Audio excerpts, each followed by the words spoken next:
Hello everyone and welcome to the channel. I'm Emmanuel, I'm an Airbus A330 pilot, and welcome to our descent tutorial for the iniBuilds Airbus A330, that is the default in Microsoft Flight Simulator 2024. We are around 15 nautical miles from our top of descent, and this is slowly getting a good time to start requesting our descent clearance from air traffic control. Now, if the descent clearance is received anywhere within 5 nautical miles from the top of descent, that's perfect. If the clearance is received a little bit earlier, then that is fine as well, and we are going to make use of the early descent mode for that. Now let's say air traffic control clears us down to flight level 100. Let's go ahead and dial in the lower altitude, and as soon as we have to start the descent, we are just going to press the altitude knob inwards. Now, a quick comment. If you're flying on VATSIM and ATC have given you a descent by pilot's discretion, then you want to initiate the descent as close to the top of descent as possible. Contrary to your favorite Boeing aircraft, the A330 is not going to start the descent automatically when passing the TD, but you need to press the altitude knob in. Let's do that now and leave our cruising altitude. We can descend, Alt blue, and flight level 100 blue. Now, since we initiated our descent slightly before the actual top of descent, the aircraft is going to descend at 1,000 feet a minute until it eventually intercepts the profile. Now, something I learned during my time as a pilot is that back in the day when I was a flight simmer, I always attempted to initiate the descent exactly at the TD. In the real world, I slowly started not to bother with that anymore, and I simply do it 2 or 3 miles before the top of descent now. The fuel penalty of that is negligible, and it just makes your life so much easier. So right now we can see the vertical path in form of the green dot is coming in, and now that we're passing the vertical path, the aircraft is pitching down in order to intercept the vertical profile. In general, the A330 is an aircraft that has very little drag. For this reason, the descent is going to be roughly 2.5 degrees, contrary to the normal 3 degrees that you might be used to from other aircraft. In other words, the aircraft is going to descend more shallow than most other aircraft would. Depending on the flight conditions, this can lead to top of descents which are up to round about 150 to 170 nautical miles away from your destination airport. Now, we're in the descent and we need to think about when to turn on the fasten seatbelt sign. Now, in my company it is SOP to turn it on half an hour before landing. So looking down, we can see our landing is estimated at 11 past 9, so at 41, we should have turned on the fasten seatbelt signs already, so let's go ahead and do it just now. Next up, let's talk a little bit about what could happen to you during the descent. Icing is always a factor. Just as briefed on our departure, you may very well encounter icing conditions even in summertime. Contrary, however, to the rules for using anti-ice in the climb, in the descent you do not have a restriction of anti-ice usage below minus 40 degrees. So whenever you're descending and the temperature is below a TUT of 10 degrees or less, you are going to use engine anti-ice. Contrary to certain Boeing aircraft, however, there is no need to tell the aircraft in advance that you will use the anti-ice. It's perfectly capable of adjusting the VNAV calculations on its own, should anti-ice be turned on. Now, as we're descending, let's talk a little bit about the different guidance modes available and the descent monitoring. Let's start with the guidance modes. There are 2 ways of conducting a descent, either in managed mode or in selected modes. Now, managed should be the default whenever it is available and whenever you have proper guidance in your FMC.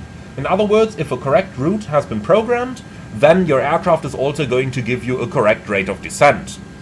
However, if the actual flight path is going to differ from the flight path entered in the FMS, namely if you receive a radar vector or if you're anticipating a shortcut, then the use of selected modes may be preferable. Now, if you are going selected, there are two different modes available. It's either open descent or vertical speed. Both may be used on a tactical basis, and both of them may have certain advantages under certain times. For example, if air traffic control wants you to fly at a certain constant indicated airspeed, the use of managed descent is of course preferable, but if for whatever reason you cannot use managed descent, or it doesn't make sense to use managed descent, then open descent would be the mode of choice, since the aircraft in open descent maintains the speed that has been selected, while maintaining the best possible rate of descent by keeping your engines in idle thrust. Vertical speed mode is also available and can be used if a certain altitude restriction needs to be met, or if ATC assigns you a particular vertical speed. In any case, you can use the energy circle on your nav display in order to monitor the required distance to descent and the deceleration to landing from the present position. Now, the energy circle is unfortunately at this time not simulated in the iniBuilds Airbus, but it would be a circle on the nav display that would tell you exactly on a straight line to the airport how much distance would you need in order to make it to your, or in order to reach a landing position at an appropriate airspeed. Hopefully this is going to be added in a future version. Now, in the present version that I'm using to record this, the aircraft has a very low N1 in the descent. In the real world it would have a slightly higher N1, and therefore the rate of descent would be quite a bit less than what we see in the simulation at the time. However, when we're getting to the lower levels, then your iniBuilds A330 is going to have a correct performance. Now, correct performance in this case means that at flight level 100 with idle thrust and a speed of around 250 knots, you are going to descend at just about 1000 feet a minute. So your normal favorite aircraft will need approximately 3 nautical miles to lose 1000 feet altitudes. The A330 needs about 4 nautical miles to lose 1000 feet, and you gotta take this into consideration when planning your altitude in the descent. Now, luckily, the aircraft has very, very effective speed brakes available, which can roundabout double the rate of descent. Let's going to have a look at an example. I'm going to go into open descent over here, so that the aircraft is going to maintain its airspeed. Let's also go selected speed and keep it right over here. As you can see, we're getting a rate of descent that is roughly 2000 feet a minute. If I'm now going to pull the speed brake, you will see that we will roundabout double that rate of descent, and that is a rule of thumb that you can remember. Full speed brakes is approximately going to double the rate of descent that you are going to get out of your aircraft. As you can see, here we are at roundabout 4000 feet a minute. Now let's go back to fully managed, and let's stow those speed brakes again. Now, as we are descending, if we are getting below the profile, the aircraft is going to resume a descent at 1000 feet a minute and use thrust in order to maintain the speed at the target. However, as we are descending on the path, the aircraft is going to accept speed variations in order to maintain the optimal descent path. And those speed variations are marked on the speed indicator by those magenta lines over here. So above 10,000 feet, it's going to accept plus or minus 20 knots.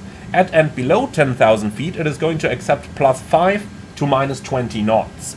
You can change the speed limit of 250 below 100 on the flight plan page on the vertical revision of any waypoint. So over here, you can see descent speed limit 250 below 10,000, and you can change that to your liking. So you could insert, for example, 220 knots below 10,000 if you are going through uncontrolled airspace.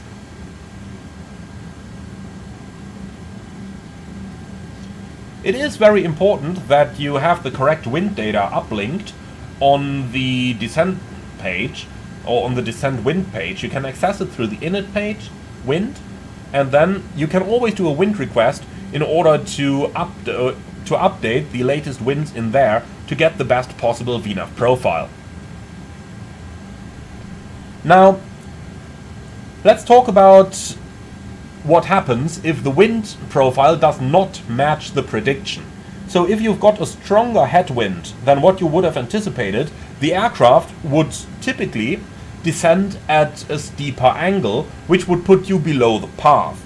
However, since descent mode is going to maintain the path, the aircraft will instead accept your speed to decay until it reaches the lower limit of what is indicated down here, so 280 knots in our case just now. When this happens and it reaches 280 knots, then it is going to change into speed mode and maintain the speed down there. On the other hand side, if you've got a stronger tailwind than expected, or if the engine anti-ice is on, the opposite would happen and your aircraft would get high on the path, which shows in terms of the speed increasing. When the speed reaches the upper limit, the aircraft is going to deviate from the path and fly above the path and maintain the highest possible speed. If this situation happens, the pilot needs to apply speed brake in order to regain the profile and fly back down. My personal recommendation in case something like this happens is to keep the speed brakes out until you're back on profile, but then keep the speed brakes in order to reduce the speed back to somewhere like 10 knots below the target, and only then retract the speed brakes again, so that when your speed slowly starts to increase again, you have a little bit of time where you maintain on the vertical path while your speed is still increasing, so that you don't need to constantly deploy and retract the speed brakes again and again and again.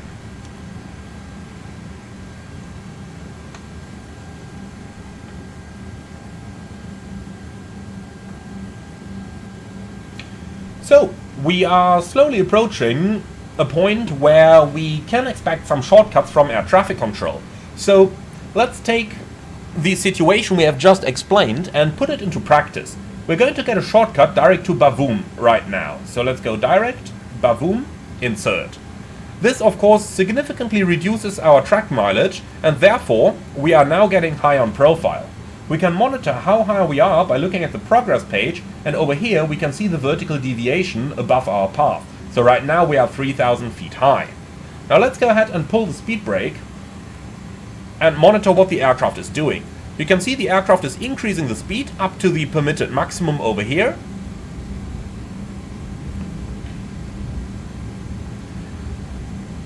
And with the help of the speed brake, we are now descending back towards the target speed. As we are approaching 10,000 feet, the target is going down towards 250 knots, so the aircraft is now pitching up in order to get us back onto that profile. Let's go ahead and descend to flight level 70 for the time being, so that we can monitor our aircraft's progress. Now, right now you have two options. You can either simply let the aircraft continue to fly in managed modes. As you can see, we have already recovered 2,000 feet of vertical deviation, and we're still getting closer to the profile. So the speed brakes, as mentioned, really effective over here. You could also go to selected speed and maintain a higher speed than what managed is commanding in order to increase your rate of descent. However, if you do that, be aware that by 10,000 you have to have your speed reduced, and therefore you got to keep an eye on this in order to be sure that you do not exceed any speed limits. Now, as you can see, we are already approaching the VNAV profile over here. So the speed brakes have really saved our day over here. Without them, we would not have been capable of retaining this profile. So we're now getting back onto the VDEV yo-yo. Our speed is going back down towards 250 knots, and we are approaching flight level 100. So first things first, let's go ahead and stow that speed brake, and then let's go ahead and run the 10,000 feet flow pattern. The pattern is quite simple. We start again at the overhead panel, turning on the landing lights, verifying that our seatbelts are turned on. Then we move down to the EFIS control panel, select constraints and LS if an ILS approach is to be flown, and we can do the same on our colleague's side over here. From there we move down into the FMS, verify that we have GPS primary and a high accuracy. And last but not least, we check that the engine start switch is in the norm position and advise the cabin crew that we are landing in 10 minutes time. Cabin crew, prepare for landing. And this concludes the 10,000 feet flow pattern. Thank you very much for watching. I hope that you have learned something today. Be sure to leave your feedback in the comments below, and if you're up for more, I would love to see you subscribed to the channel. Like, comment and subscribe, and if you really love what I'm doing on this channel, I would appreciate a small donation through the Buy Me Coffee link in the video description below. Thank you very much, and see you all again on the next one.